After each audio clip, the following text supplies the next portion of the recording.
بسم اللہ الرحمن الرحیم۔ حدیث کے باب میں ایک باب ہے پورا، رب اشعث اغبر مدفوع بالابواب۔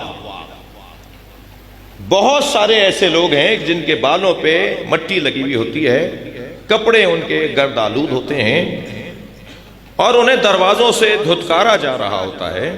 خبردار ایسے لوگوں کو تم نہ دھتکارنا، اس لیے کہ ایسے لوگوں کا اللہ سے تعلق بڑا گہرا ہوتا ہے۔ یہ اہل سنت کے ہاں تو بعض کتب حدیث میں پورا باب ہے، رب اشعث اغبر مدفوع بالابواب۔ ایسے افراد جو مدفوع کر دیے گئے ہوں، دفع کر دیے گئے ہوں دروازوں سے اور ان کے مٹی لگی ہوئی ہو، خبردار انہیں نہیں دھتکارنا۔ ہمیں معاشرے میں فقیر نہیں مل رہے، یہ جو روڈوں پہ چوکوں پہ مانگنے والے کھڑے ہیں یہ فقیر نہیں ہیں۔ مجھے جملہ کہنے دیجئے، یہ ذلیل ہیں۔ جو اپنے آپ کو حقیر کر لے وہ ذلیل ہو جاتا ہے۔ مانگنے والے کو فقیر نہیں کہتے، دینے والے کو فقیر کہتے ہیں۔ جو اعتماد دیتا ہے، جو بھروسہ دیتا ہے، جو اپنے رب پر توکل دیتا ہے، جو اس کے علاوہ کسی اور کو ماننے کو تیار نہیں ہوتا، جس معنی میں کہہ رہا ہوں جی، خبردار ایسے فقیروں کو کبھی نہیں دھتکاریے گا۔ کہیں ڈھونڈنے سے مل جائیں تو ان کا خیال ضرور کیجیے گا۔ خبردار کسی کے کپڑے پھٹے میں ہوں تو اسے حقیر نہ جانیے گا۔ میں کہہ چکا ہوں اس شہر کے اندر یہ مثال کہ کپڑوں کی بنیاد پر تعظیم نہ کیجیے گا، گاڑیوں کی بنیاد پہ تعظیم نہ کیجیے گا، بڑے گھروں کی بنیاد پہ تعظیم نہ کیجیے گا۔ خبردار اس کے سلام کا جواب گرجدار نہیں آنا چاہیے جس کے کپڑے اچھے ہیں، جس کی گاڑی بڑی ہے، اور خبردار اس کے سلام میں کوئی کوتاہی نہ ہو جائے جس کا کالر ادھڑا ہوا ہے، جس کا پائچہ پھٹا ہوا ہے۔ اس لیے کہ اللہ نے اپنے فقیروں میں، اللہ نے اپنے ولیوں کو فقیروں میں چھپایا ہوا ہے۔ اللہ کے جو ولی ملیں گے نا وہ سادے کپڑوں میں ملیں گے۔ میں ہرگز یہ بھی نہیں کہہ رہا کہ آپ مہنگا گھر نہ بنائیے، اچھی گاڑی نہ خریدیے، اچھے کپڑے نہ پہنیے، پھر یہ آرزو بھی نہ کیجئے کہ اللہ آپ کو ولی بنا دے گا۔ سارے کام ایک ساتھ نہیں چلیں گے۔ دنیا اللہ نے مومن کے لیے بنائی ہے، اچھی دنیا رکھیے، خوب اچھی زندگی گزاریے، مگر اللہ کے ولیوں کو اور فقیروں کا ذرا خیال رکھیے۔ میں اسلام آباد میں کہہ رہا ہوں، جان بوجھ کے کہہ رہا ہوں جی، لہٰذا عزیزان گرامی ان فقیروں کا خاص خیال رکھیں۔ میں سانگڑ سے جا رہا تھا ٹنڈو آدم کی طرف، سندھ کا ایک شہر ہے، رستے میں ریلوے کراسنگ آتی ہے، پھاٹک آتا ہے، اسی حلیے میں رہتا ہوں، فقیر آدمی ہوں، فقیروں کی اولاد ہوں۔ یہ کپڑے جو میں پہنے بیٹھا ہوں نا، مولانا مجھے اجازت دیں، مولانا جو پہنے بیٹھے ہیں یہ متکبروں کے کپڑے نہیں ہیں، یہ فقیروں کے کپڑے ہیں، یہ اہل بیت کے خادموں کے کپڑے ہیں۔ اسی حلیے میں رہتا ہوں اور الحمدللہ اس سے بڑا بہت توفیق ہو رہی ہے۔ کوئی سفر نہیں ہوتا ایسا جس میں کوئی برابر میں آ کے نہ بیٹھے اور نہ کہے کہ اکثر میں تو کبھی کبھی باہر ایئرپورٹ سے نکل رہا ہوتا ہوں اور سوچتا ہوں آج کیا ہوا، جہاز میں کسی نے بات نہیں کی، ایئرپورٹ پہ کسی نے سوال نہیں کیا، آج میرا سفر ناتمام جا رہا ہے۔ تو یقین جانیے مجھے تو یاد نہیں آ رہا کہ عین وقت پر کوئی دوڑتا ہوا نہ آیا ہو اور اس نے آ کر کہا ہو آپ شیعہ عالم ہیں، آپ سے سوال کر لوں۔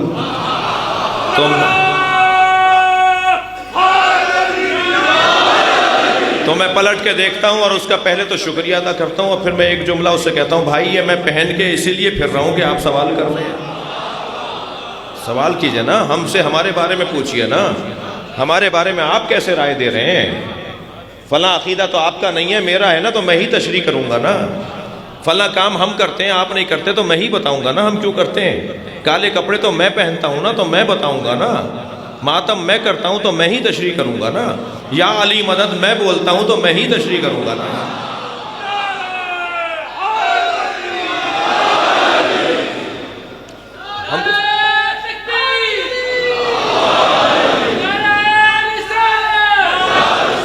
مل کر جواب دیتے ہیں۔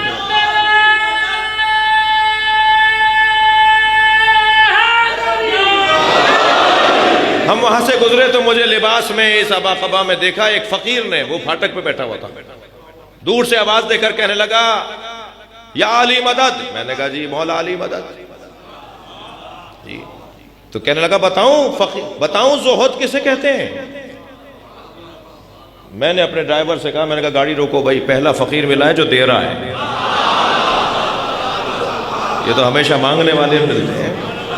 ہم نے گاڑی سائیڈ میں لگوائی، میں نے کہا جی فرمائیے زہد کسے کہتے ہیں؟ کہنے لگا زہد کی 7 منزلیں ہیں، 7 منزلوں سے گزرو گے تو زاہد بنو گے، اور زاہد بن گئے تو اللہ کا ارادہ تمہارے پاس آ جائے گا۔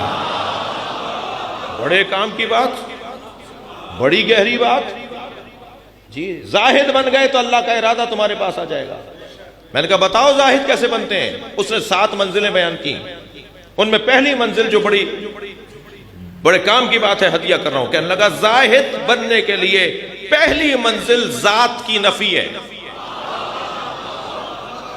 جو اپنی ذات کی نفی کرنے کو تیار نہیں ہے وہ زاہد نہیں بن سکتا۔ یہ فقیر عزیزان گرامی ڈھونڈنے سے ملتے ہیں، لہذا حدیث کہتی ہے جس کے بالوں میں مٹی لگی ہوئی ہو، کپڑوں پر خاک ہو، اور اسے دھتکارا جا رہا ہو اور وہ اللہ اللہ پکار رہا ہو۔ حدیث اس باب کے آخر میں ہے کہ وَهُوَ اقسم اللہ، وہ اللہ کی قسم کھا رہا ہو، اللہ کا نام لے رہا ہو، اس کو دھتکارنا نہیں۔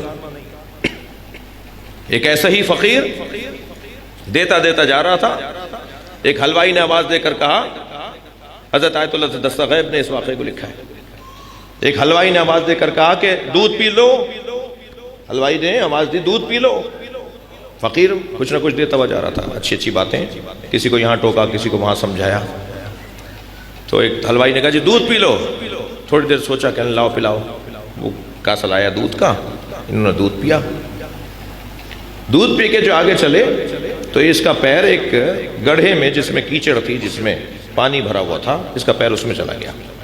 وہ جو کیچڑ اڑی، وہ جو پانی اڑا تو 2 آشنا آپس میں باتیں کر رہے تھے، ایک لڑکی ایک لڑکا، وہ چھینٹیں اڑ کر اس لڑکی پر چلی گئی جی۔ اب اسے تو کوئی پریشانی نہیں ہوئی جس کے اوپر چھینٹیں گئیں، یہ جو آشنا تھے نا جو انہیں برا لگا، 2 قدم آگے آ کے ایک تھپڑ مارا فقیر۔ جیسے ہی فقیر کو تھپڑ لگا، آسمان کو دیکھ کر کہنے لگا یا اللہ کہیں دودھ پلواتا ہے، کہیں تھپڑ لگواتا ہے۔ یہ کہہ کر آگے بڑھا، وہ عورت گری، تڑپ کر مر گئی۔ ابھی 2 قدم آگے گیا تھا یہ فقیر، یہ کہہ کر یا اللہ عجیب ہے تو بھی اللہ ہے، کہیں دودھ پلواتا ہے، کہیں تھپڑ لگواتا ہے۔ تڑپتی بھی مر گئی۔ لوگ اس کے پیچھے پیچھے، تم تو بھائی اللہ کے ولی ہو، تم نے بد دعا دی، عورت مر گئی۔ کہنا نہیں میں نے بد دعا نہیں دی، 2 یاروں کا مسئلہ ہے۔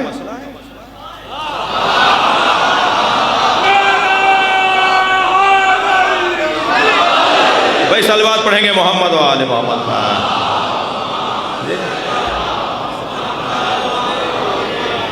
ایک یار کو برا لگا تو میرے یار کو بھی برا لگا۔ یہ ایسے لوگ، اللہ سے اس طرح کا تعلق رکھنے والے لوگ، خبردار میرے عزیزوں، میرے بھائیوں، میرے بچوں کا خاص طور پر، فقیروں کا، سادہ زندگی گزارنے والوں کا خیال رکھیں۔ کیا معلوم کہ یہ کیا ہوں، کون ہوں۔ اور پھر مجلس میں تو ہم ویسے بھی جب بیٹھتے ہیں تو ہمیں پتہ نہیں ہوتا کہ ہمارے آگے کون بیٹھا ہے، برابر میں کون بیٹھا ہے۔ کیا معلوم کہ ہمارے برابر میں بیٹھنے والا اللہ کا ولی ہو۔ پھر حسین کا تعلق تو جنوں سے بھی ہے اور فرشتوں سے بھی ہے۔ کیا معلوم مجلس اعضاء میں کوئی اور مخلوق آئی بیٹھی ہو۔ خبردار کسی کی توہین نہ ہو، یہ سب حسین کے مہمان ہیں۔ بے احترامی بڑی گاڑی والے کا بھی نہیں ہونا چاہیے، اس کی بھی بے احترامی، وہ بھی مومن ہے، اللہ نے اسے مال بھی دیا ہے، اللہ نے اسے ایمان بھی دیا ہے، بے احترامی فقیر کی بھی نہیں ہونی چاہیے۔ اگر آپ ہمارے لیٹسٹ ویڈیوز کے بارے میں جاننا چاہتے ہیں تو ہمارے چینل کو سبسکرائب کریں اور بیل آئیکن کو پریس کریں۔ شکریہ۔